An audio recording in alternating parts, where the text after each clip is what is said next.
Spartacus, House of Ashur, storms back into the blood-soaked sands of Capua with a daring alternate history that places the once-despised Syrian at the center of power. Premiering with a brutal double-episode launch, the series wastes no time re-establishing the franchise's signature blend of violence, erotic tension, and political manipulation. Yet within the roar of the arena and the quiet venom of Roman halls, it is the women of the series who truly command attention. Across the first 5 episodes, female characters don't simply orbit the men in power. They shape the narrative, challenge hierarchies, and redefine what strength looks like in a world designed to crush them. These women are not just survivors. They are architects of chaos, ambition, and transformation. Achillia, the goddess of death, is born. Achillia stands as the most revolutionary figure the Spartacus franchise has ever introduced. Portrayed with raw intensity by Tanika Davis, she enters the story in Episode 1 not as spectacle, but as defiance incarnate. Captured after killing Roman soldiers, Achillia is dragged into Ashur's ludus with chains on her wrists and fire in her eyes. From the beginning, the series makes it clear that her struggle isn't only against opponents in the arena, but against an entire system that refuses to see her as anything more than an anomaly. Male gladiators mock her, threaten her, and attempt to break her spirit, while Doctore Chorus subjects her to training meant to expose weakness rather than nurture strength. What makes Achillia's arc compelling is its patience. The show allows her to fail, to bleed, and to endure humiliation without ever stripping her of agency. By Episode 2, she openly challenges her treatment, refusing to be reduced to novelty or flesh. Her verbal clashes are as sharp as her blades, and by Episode 3, her growing alliance with Ashur hints at mutual exploitation rather than trust. Ashur sees her as a path to legitimacy, while Achillia understands that survival sometimes requires using the ambitions of monsters. Episode 5 delivers the payoff in the arena, where she faces a towering opponent in a fight designed to end her story. Instead, through speed, intelligence, and sheer refusal to die, she claims victory at a terrible cost. Her mangled hand becomes a symbol of what power demands, and her transformation from captive to icon feels earned, brutal, and unforgettable. It's a noble husband! Cosudia, power draped in silk and poison. If Achillia represents rebellion forged in blood, Cosudia embodies power sharpened by privilege. Claudia Black's performance is chilling in its restraint, portraying a woman who never needs to raise her voice to destroy lives. Introduced as a Roman noble with strategic alliances, including Julius Caesar, Cosudia moves through the series like a chess master, sacrificing pieces without hesitation. Her schemes unfold slowly, revealing themselves fully only by Episode 5, when her orchestrated kidnapping and rescue exposes the depth of her manipulation and the collateral damage she's willing to accept. Cosudia's interactions with Ashur are particularly revealing. She views him as an interloper, a useful animal who has somehow wandered into the halls of power, yet she relies on his ludus, his fighters, and his ambition to advance her own goals. Episode 3 adds emotional texture through family betrayal, showing that even among Rome's elite, loyalty is conditional. Cosudia is not driven by passion or cruelty alone, but by an unwavering belief that she deserves control. In many ways, she is the true Roman antagonist of the series, proving that the most dangerous weapons in Capua are not swords, but influence and intelligence. Escort. I am no mouse, nor shall cower as such.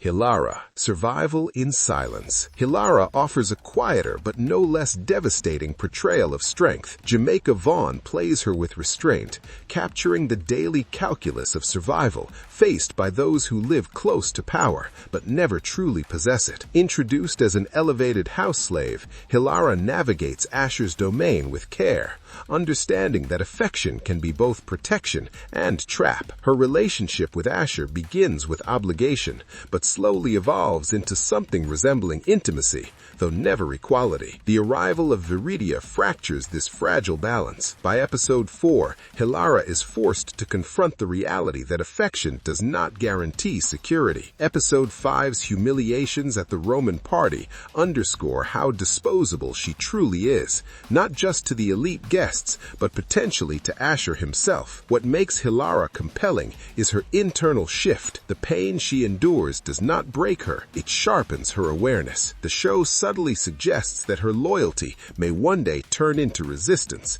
making her a quiet storm waiting to erupt. Moves. I've never beheld anything its equal. Nor anyone. Viridia, desire without chains. Viridia enters the narrative like fire to dry grass.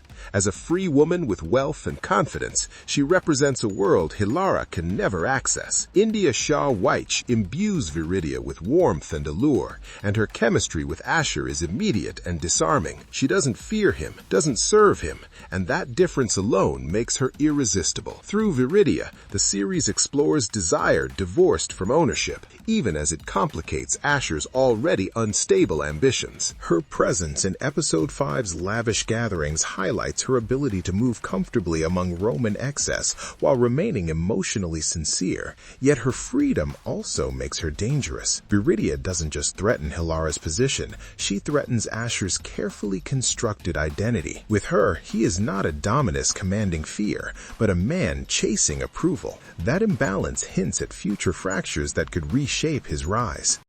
Untamed oxen break countless yokes until they learn to walk. Messia, the whisper behind the blade. Messia operates in the margins, but her influence is undeniable. Ivana Baquero plays her with quiet intensity, allowing glances and half-spoken words to carry weight. From her earliest appearances, Messia is positioned as someone who knows more than she reveals. Her connections span the arena and the Roman elite, making her a conduit for secrets and rebellion.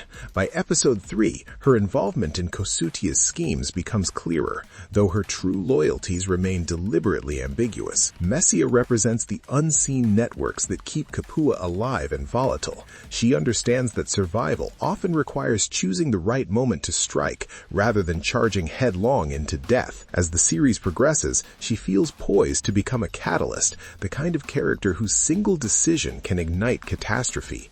Might have been. I believe they're not done with you yet. Lucretia, the ghost of Capua. Lucretia's brief return is a masterstroke of fan service and thematic resonance. Lucy Lawless inhabits the role with the same venomous grace that made her iconic, even as her presence feels spectral. Appearing in episode 1, she haunts Ashur as both memory and warning. Her influence lingers in every act of manipulation, reminding viewers that Capua is built on the bones of those who thought they had won. Though her screen time is limited, Lucretia's shadow looms large. She represents the cost of ambition unchecked and serves as a mirror to what Ashur could become. In a series obsessed with legacy, her return reinforces that the past never truly stays buried. What title do you hold in this house of shit? I stand. Cornelia, Roman cruelty perfected. Cornelia emerges as one of the most viscerally unsettling figures in episodes 4 and 5. As the wife of Julius Caesar, she embodies entitlement stripped of pretense. Jamie Slater portrays her as sensually cruel, reveling in her ability to dominate spaces and people alike. When she and Caesar take over Ashur's villa, it becomes a grotesque display of colonial arrogance. Cornelia's insults cut deeper than any blade, reducing Ashur to a curiosity unworthy of his own success. Her actions highlight the brutal reality of Roman power. Cornelia doesn't need political justification for her cruelty. She believes her status makes her right. Through her, the series exposes the rot at the heart of Roman civilization, making her a perfect antagonist in a story about stolen power. Horatia, matron of calculation. Horatia brings generational cunning into the mix. Appearing in episodes 2 and 3, she serves as a quiet enabler of Cosutia's schemes. Her influence lies in guidance rather than action, shaping outcomes through advice and expectation. Horatia represents the institutional knowledge of Roman women who survive by mastering social currents, proving that age does not diminish relevance in Capula's games of power. Our nerdy thoughts. Across its first 5 episodes, Spartacus House of Ashur proves that its most compelling battles are not fought solely with steel. The women of the series redefine strength through endurance, intellect, manipulation, and defiance. Whether enslaved or exalted, each woman carves space for herself in a world determined to erase her autonomy. Together, they elevate the narrative beyond spectacle, transforming the series into a study of power reclaimed and resisted. In Capua, survival is an art, and these women are its fiercest masters. No, what the heck, I'll laugh anyway.